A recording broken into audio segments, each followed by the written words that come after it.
Hey everyone, how's it going? I hope you're doing well. I'm doing well because today we are talking about music and today we are starting a brand new series. Welcome to the Big Shiny Deep Dive, where we will be looking into the series of compilation albums called Big Shiny Tunes. Now, for those of you who aren't in Canada or don't know about it, these were spawned from MuchMusic. MuchMusic was our version of MTV, and similar to MTV, they used to play music. They used to play music videos. And starting in 1996, they created a compilation series up until 2009 called Big Shiny Tunes. So every year, the kind of latest and greatest of alternative rock that was, played heavily in rotation would be on this compilation. So today's episode, we're going to get into the first of the series, the titular Big Shiny Tunes. So back. Perfect. So a few things we want to talk about before we get into a track-by-track analysis. So first off, this came out in 1996. So if you think about the musical landscape in 96, we're kind of in that post-grunge era. And we're going to see that heavily reflected on, I'd say, this one and then the next two Big Shiny Tunes before we start venturing into other musical territories. So you've got that post-grunge influence. You do have a bit of the punk revival, thanks to Green Day and Dookie and Rancid and things like that. And then you do have a little Brit pop as well. You're not going to see the Brit pop as heavily on this, a little bit, but certainly going forward, we're going to see that. But keep that kind of post-grunge vibe in mind. Another thing you're going to want to know about this is in Canada, we have something called CanCon, Canadian Content, which means we have certain legislations and rules around when pushing or publishing media and putting out media. A certain percentage of it needs to come from Canadian content. Basically, what that means is the group itself, the writers, the producers, some percentage, some amount needs to be Canadian in that. That's why you're going to see on this sometimes, once in a while, not so much on this one, a little bit, but you're going to see Canadian artists that were either popular in Canada, and so I feel it makes total sense for this to be on here, even if they didn't have a lot of cross-border popularity. But you are going to find once in a while on this compilation an artist that maybe feels like they were tacked on just to meet that threshold. The other point that I think is really, really cool about this is this was a cross-label effort. So frequently with compilations, you're going to see simply artists on one label reflected, whereas on this one, you do have EMI, you have MCA, you have Polygram, you have Warner, kind of all working together to create a really fulfilling disc, a really fulfilling compilation. All right, so with that, we can get into the album itself. Like I said, started in 1996, and that kind of spawned this kind of cultural phenomenon across Canada, especially when we get to the next kind of handful of these. But this is the first. So it starts with One More Astronaut by I, Mother Earth. Now, again, I think this is a great opener. It's got some like bubbling, kind of grungy noises kind of coming up. It's a little bit percussive heavy. It's kind of psychedelic and groovy. This is obviously CanCon as well. I, Mother Earth. But you've got that kind of alt rock guitarist going on. And I think it really sets the tone for largely what this album specifically is going to hit, more so than maybe in the second one a little bit, but compared to the others. Now, admittedly, I don't really listen to much of this band, but I do know this isn't the last time that we're going to hear from I, Mother Earth in this series. Next, which is kind of the same for this group, we're going to hear from them many more times, is Bush. I think sort of an icon of that mid-90s post-grunge movement. Gavin Rossdale's kind of vocals are really, really iconic. I'd say this song in particular has a really good sort of main riff that kind of puts this track and some other ones going forward, but this track definitely on a lot of playlists going forward. Next up is Tahitian Moon by Porno for Pyros. Again, not a band I listen to a lot of, and it's very interesting. So, and I'm going to backtrack a little bit. Listening to this compilation, I didn't really start listening to them until about 2.5, let's say. And we'll get into more attachments to these going forward, but I know for sure my brother had the second one. I was given the third one as a Christmas gift. And that's when I started really latching on to not just that compilation series, but the bands as well.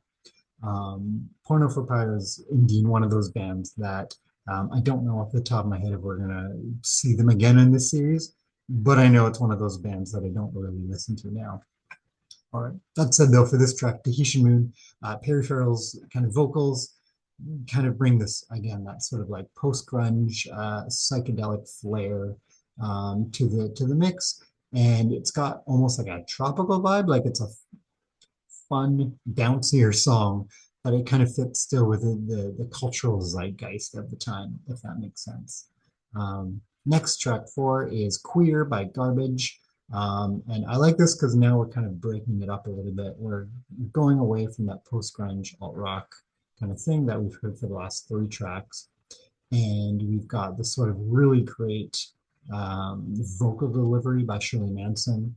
The song itself still sounds incredibly sweet today. It's a really well-produced song.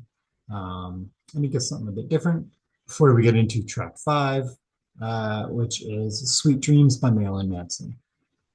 Now, I'm roughly of the perfect age to have been a fan of Marilyn Manson in his prime.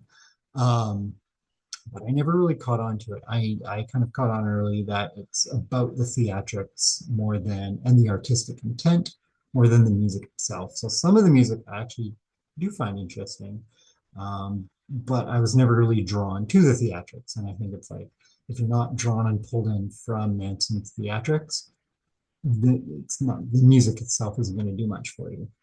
Now, obviously, this is a cover of the Eurythmics hit.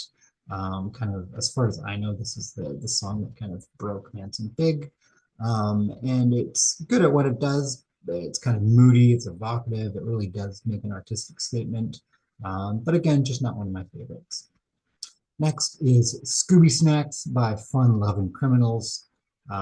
It's not that post-grunge feeling, but it really speaks, as far as I know, to kind of the time this is coming out from. So it's sample-heavy crossover. The song features tons and tons of samples from Tarantino movies.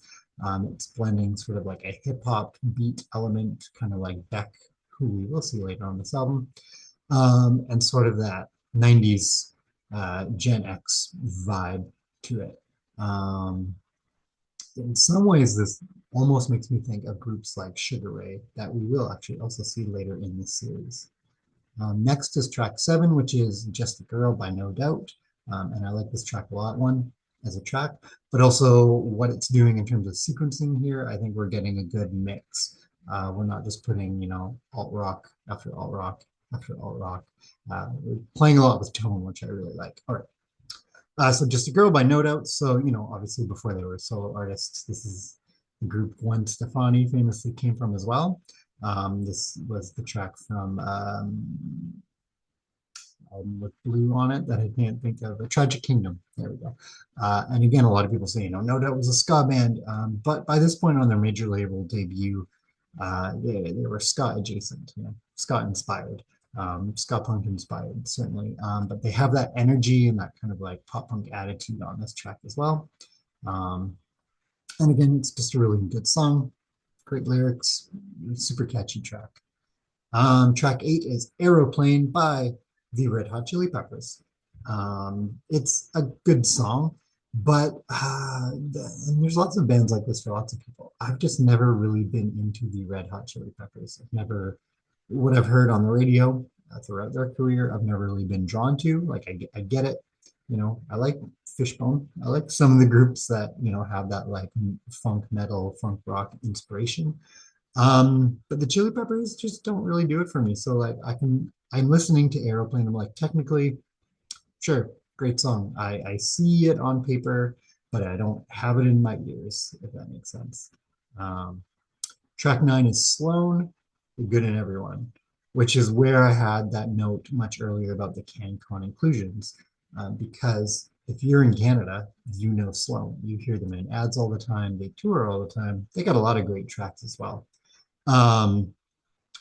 The thing is, I don't know how much this translated to across the border success. But obviously, like I do know for a fact this track deserves to be on the compilation because it did chart in Canada. Didn't really chart anywhere else.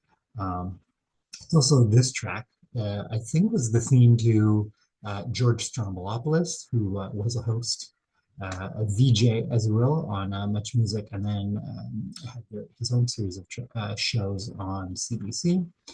Um, George Stroumboulopoulos Tonight was the name of the show. Yeah, it's one of those tracks that's just catchy. It's fun.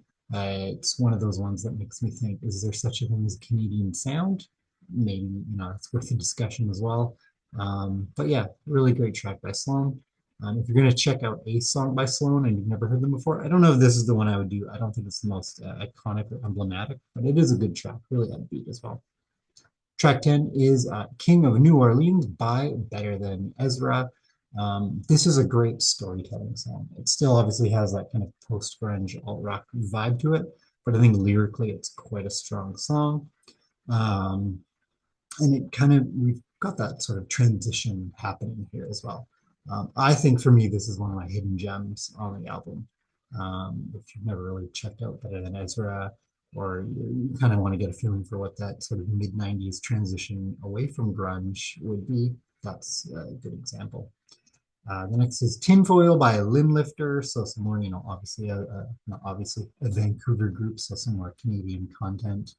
Um, it's a, I would say this might be the track on here that I didn't check into the charting for this track, but my hunch is that this might be the CanCon inclusion on here. I don't know Limblifter as much as I know, Sloan or some other Canadian groups on here that I do know had, big hits and continue to have long careers. I don't know that Limblifter was one of them, but it's still a really fun kind of upbeat, fast track. Track 12 is Foo Fighters, so a track from their debut, Alone and Easy Target. Foo Fighters are another band for me that I just don't get. I listen to it and I'm like, cool, that's rock music. Thumbs up. I like it's not bad. Like if someone told me Foo Fighters are their favorite band, I'd be like, yeah, I get it. I can see why. On paper, I see what makes them a great rock band. But then I listen to it and I go, cool. Um, they do have some tracks I really like. This is not necessarily a bad one. I like it. It's fine. Um, I like the chorus specifically. It's the kind of the note that I wrote to myself. Next, track 13. I mentioned Limblifter earlier. This is one of those bands where I do see kind of, it did chart, and obviously there was a much longer career after this as well, but this was Ophelia by Moist. So David Usher was the vocalist, who again went on to have a solo career as well, but started with Moist. Really great vocal delivery on this. If you're looking for like what kind of alt music was coming out of Canada at the time to speak to this is a good example. Um, not maybe not the most iconic or the primary example, but a really strong example as well. And they're from Vancouver as well, so featured on this as well. Next, track 14 is Just by Radiohead.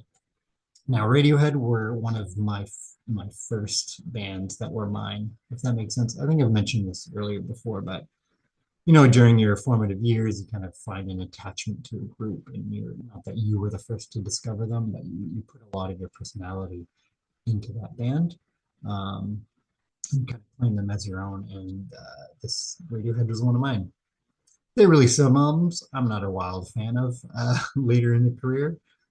Not from here. I know there are people that say like it's only the first, 2 albums, 3 albums with Radiohead, and then after, from Kid A onwards, it's trash or whatever.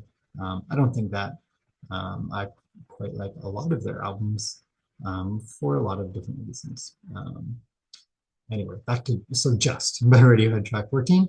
I think this is, so obviously it's from the Bends. It remains kind of their, I would say their alt rock classic. Maybe OK Computer is it's more art rock, I guess you could say. I think if I was going to pick a track from the Bends, this is probably the one, or Fake Plastic Trees if I needed like a downer. I think actually Bones would be a really fitting track for the compilation like this one. That said, I actually don't know if Bones was ever a single. I'm pretty sure it wasn't, but that would be fitting as well. But Just, again, probably their most fitting post-grunge sound, so totally get why it's on. Next is Angry Johnny by Poe. Never heard of them before, had never heard of Poe afterwards. But it's a very kind of cool, like art pop, similar to Garbage, which kind of makes sense because maybe we're starting to sort of like sequencing wise wrap up the album, where the album itself is 18 tracks and this is track 15. So again, sequencing is done really well on this album because I think it brings you back to how you started. It's got really good kind of trip hop elements, which were also kind of coming into prominence around the time. But actually, I would say lyrically, this is a really clever song. It reminded me a lot of the more aggressive or the more storytelling, like revenge storylines that Taylor Swift has written. So it's a pretty cool track. Track 16 was Rave and Jewel by the Killjoys. So some more Ontario CanCon. I think they're from Hamilton. Sure. Maybe Toronto or Hamilton. So they're from Ontario. And it feels very kind of the time in a way that I really picture this being like on the soundtrack to some sort of like late 90s teen movie. Um, it has that iconic feel and structure to it. It's got that fun kind of punk revival attitude to it. I wouldn't say it's a punk track necessarily, but it's certainly a group that was drawing a lot from that kind of punk revival at the time. Last two tracks as we're kind of wrapping things up. So we got Paste by Pluto. So they're from Vancouver, another Vancouver band as well. It's kind of like a nice and bouncy way to end the album. It's sort of upbeat. And I would say this almost sounds to me like a cross between Sloan and the Foo Fighters. Like it's got that sort of more meat and potatoes. I guess meat and potatoes kind of rock structure, but it has a bit of that sort of a jangly influence that Sloan brings in. So it's a pretty cool track. And then we're going to end with Novocaine by Beck, which is like it's from the Odelay era, and it's kind of like a weird, not, I mean, Beck is kind of experimental, but it's got a lot of beeps and whoops, and it's a way to end the album. Again, that's kind of my note to sort of ending with a lot of distorted hip hop beats and beeps and boops. So it's kind of like a low energy number in a way, but in another way, I can't really picture, this album ending differently. I think most albums, and sometimes compilations, but certainly albums from bands, when they end, you want it to end similar to how it started. So it started high energy, you want to end high energy, low energy, so on and so forth, in the way that you want to have a cycle where you want to go listen to it again. I don't necessarily think that's true. That needs to be true of compilations. And I also think it's a lower tempo track. That doesn't mean it's lower energy. So I wrote lower energy. Maybe I'm wrong. More of like a lower tempo track. Let's put it that way. But there you go. That was the first big shiny tune. Oh, geez, I don't know where I am. There you go. Perfect. That was the first Big Shiny Tunes. Comes out 1996. There's over a dozen of these bad boys, and we're going to go through each and every one of them. Sometimes on my own, sometimes with a special guest. Sometimes they're YouTubers that you might know. Sometimes they're pals that I know from my life that just have such strong attachment to these albums too. And I'm excited to hear from you as well. What songs on this did you check out that you hadn't heard before? What songs did I mention that kind of brings you back to that time period, or what notes do you have on that time period as well? But I'm excited to just get into the whole CanCon love of it. So thanks for joining me on episode 1 of the Big Shiny Deep Dive, and I'll catch you next time.